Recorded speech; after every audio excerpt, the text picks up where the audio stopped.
Bumble on the move to the upside here. Under 30 time BMBL stock is up over 25 bucks a share, Jenny. So who knows if it's going to continue to be under 30? It's making a run at it. I know, getting a nice lift today in the back of its fourth quarter results, which were mixed, I have to say, but shares are up 7%. So the street clearly saw something they liked. And here to tell us more now on Bumble and its move higher today, I'd like to welcome in George Tsilis, senior markets correspondent for the TD Ameritrade Network. And George, I will admit that these online dating apps, I have been on them. They are no fun. I hope that you've avoided them at all costs, but it is a good move today higher in Bumble.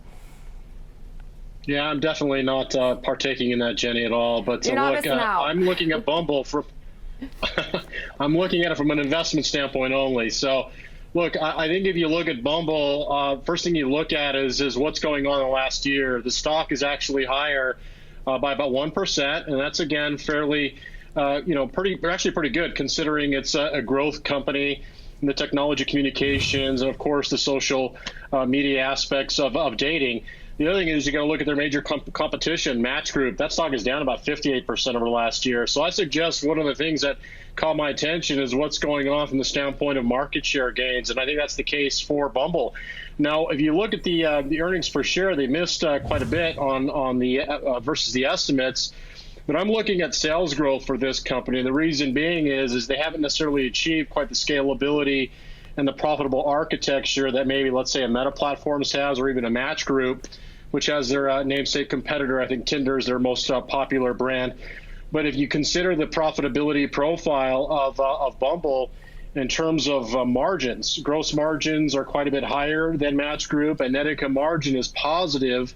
With the other thing that I think is interesting is that they're not only gaining more average revenue per user with about $23 versus $22.70 or $22.70 as they posted last quarter. The number of active users is actually growing by about 14% as the company reported, with top line sales totaling 16%. So with the top line sales growing faster than the total active users, it gives you an idea that they're better able to monetize the existing users on their platform. And I think really that's what Wall Street is looking at for a company like Bumble. And I think that's one of the reasons why the stock has actually performed quite well in the last year, performing quite nicely today, despite missing the earnings. But they did beat, of course, the top line sales.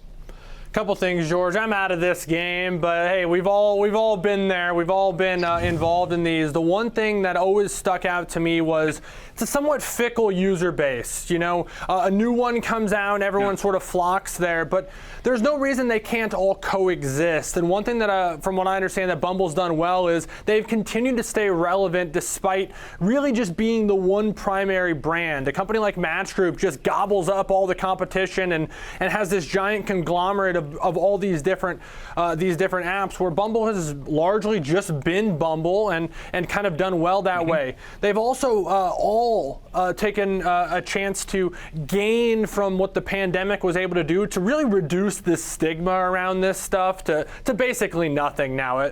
At one point there was this uneasiness in many to meet someone online and go through this process, but the pandemic just removed so many of those avenues for that interaction that many that were maybe on the fence gave it a try and maybe found out, hey, it's for me, it's not for me, but it's not as weird or uncomfortable as maybe I thought it would be. And I think that's been huge for them. I mean, it's revolutionized the way people are socializing, George, but are they monetizing it effectively? Is this something that can exist on its own as it stands right now, or does something have to change? Well, I think it can exist on its own. I mean, I'm just going to look at it from a financial standpoint. And again, I noted the price performance in the last year. First off, you look at price, it's very telling in terms of the financial aspects of the business. You know, when you're looking at companies that are growing like Bumble is, top line sales as they're guiding, it's growing around 17.5% based on the midpoint estimates for sales. And that's pretty good, I suppose, for a growth company. But I think the aspects of the monetizable active user, that's improving. That's what you want to see. That gives you an idea that they don't necessarily have to grow the number of active users as much to grow revenues. And that's important because that, again, trickles down to adjusted EBITDA. Now, they had a bad quarter when it comes down to adjusted EBITDA, but that might be based on one-time charges or even a dilution effect from share issuances. But it seems like to me that if that's the case, there is appetite for the shares because they're bidding it higher. And lastly, I'll say this, liquidity. When you see growth companies like this with larger competitors like Match Group or even maybe Meta Platforms, I'll throw that out there, it's about 4 times the size Match Group is to Bumble.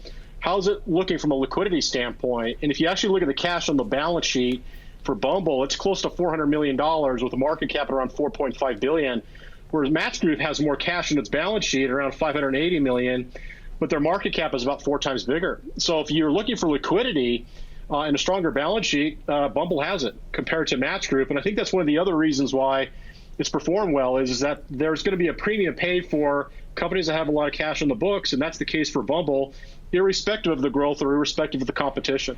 Yeah, George, perhaps more to be excited about from the fundamentals of Bumble than actually being on Bumble, but we will leave it there. Appreciate all of your insight, as always, George Tsilis, senior markets correspondent.